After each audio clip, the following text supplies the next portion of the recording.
Salut à tous, bienvenue sur la chaîne. Aujourd'hui, je vous accueille en direct de la capitale islandaise. Quel meilleur endroit pour vous parler justement du volcan islandais. Je suis devant la cathédrale emblématique qui s'appelle Hallgrímskirkja. Et aujourd'hui, je vais faire une petite intro sur ces images du volcan que vous avez déjà vues il y a quelques instants. Ça va être absolument à couper le souffle. Alors le volcan, comment ça se passe en ce moment? C'est des fois du geyser, c'est des fois pas du geyser, des fois il est en pause, il fait des pauses de 12 à 16 heures, des fois il se met en activité pendant 12 à 16 heures. Bref, c'est un petit peu le bordel, difficile d'anticiper son comportement, difficile de prévoir beaucoup de sorties, d'autant plus qu'on est tributaire de la météo qui est très changeante, surtout dans la péninsule de Reykjanes. Donc évidemment, je vais maintenant laisser la parole aux images que je vais essayer, mais pas trop, de compléter avec des explications pour que vous puissiez être encore plus immergé dans ce spectacle absolument fabuleux. Alors tout commence dans un décor lunaire. Émanation de soufre et de gaz en tout genre, avec en ligne de mire là, le monstre de 150 mètres de large, alors que je survole la vallée de Geldingadalur. On a encore quelques centaines de mètres quand on voit déjà les projections de lave qui dépassent du cratère.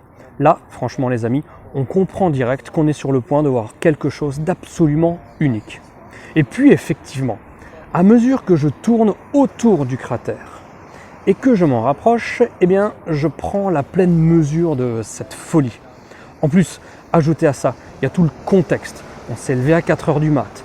2 heures de marche dans un brouillard très épais pour finalement arriver au sommet de la montagne qui nous a permis d'observer ce spectacle et d'envoyer le drone, parce que c'est surtout ça qui nous intéresse aujourd'hui.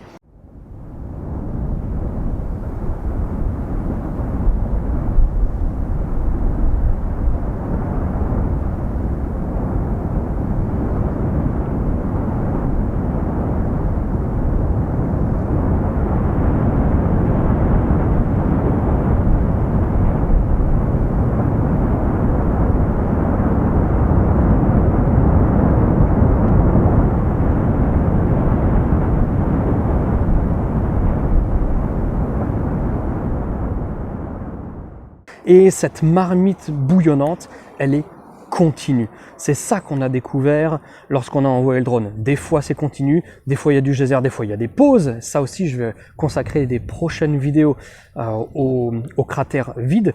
Mais bon voilà, ce jour, la marmite bouillonnante, elle a swingé non-stop de 1h à 9h du matin.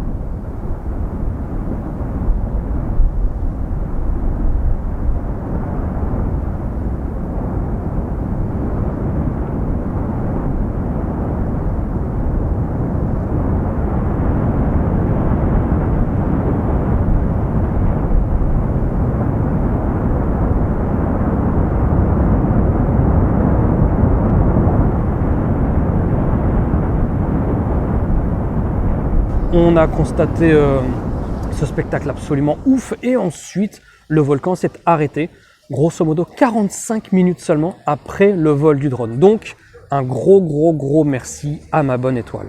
Ce que j'ai essayé de faire en filmant le volcan pour vous, c'est aussi d'en montrer l'environnement proche. J'adore les gros plans, mais un chouïa de recul, ça fait de mal à personne et quand j'étais aux commandes, j'ai vu que je m'étais pas trompé. J'ai adoré voir non seulement ces couleurs hautement contrastées, mais aussi de voir tout ce qui se cache en dessous de cette activité lorsqu'elle s'arrête pour révéler ses plaies béantes. D'ailleurs, comme le volcan s'est mis en pause peu après le vol du drone, dans un prochain épisode, je vous partagerai les images du volcan complètement vide. Vous verrez, c'est presque aussi terrifiant de constater qu'en un claquement de doigts, la baignoire de lave se vide. Ce qui est aussi hallucinant, c'est le bruit que ça peut faire. L'éruption, le bouillonnement, mais aussi les crépitements de la lave qui s'écoule dans la vallée ou alors qui bascule par-dessus le cratère.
Donc oui, après tout ça, on est allé dans la vallée de Meradalur, on a marché à peu près 1h30, 2 heures de plus pour essayer de voir les derniers fleuves de lave.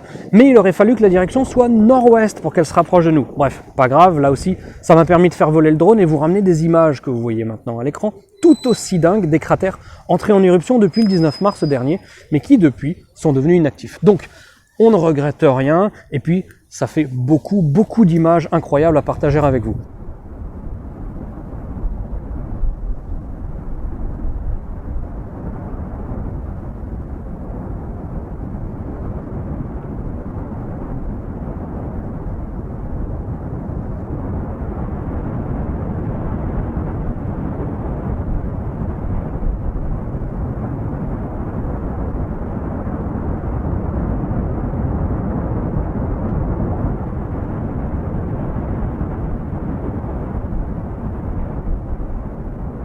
Et puis, lorsque je prenais un petit peu d'altitude, eh bien, les nuages commençaient à apparaître, comme vous le voyez à l'image.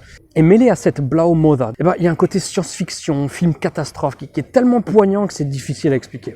Tout aussi difficile à expliquer que les émotions que j'ai ressenties, franchement, en découvrant ce spectacle depuis les airs. C'était un des moments, peut-être le moment le plus poignant de ma vie en termes de spectacle naturel. C'est donc après 18 minutes de vol dont je vous ai partagé les plus belles images que je rentre au bercail en repassant par ce décor lunaire, à peine né, c'est un nouveau-né à l'échelle géologique de la Terre, avec à peine 4 mois d'existence.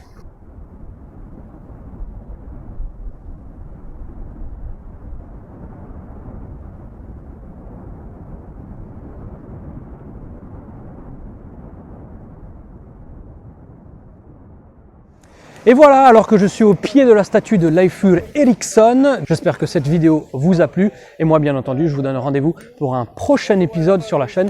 D'ici là, portez-vous bien et surtout, n'oubliez pas de garder la passion. Ciao, ciao!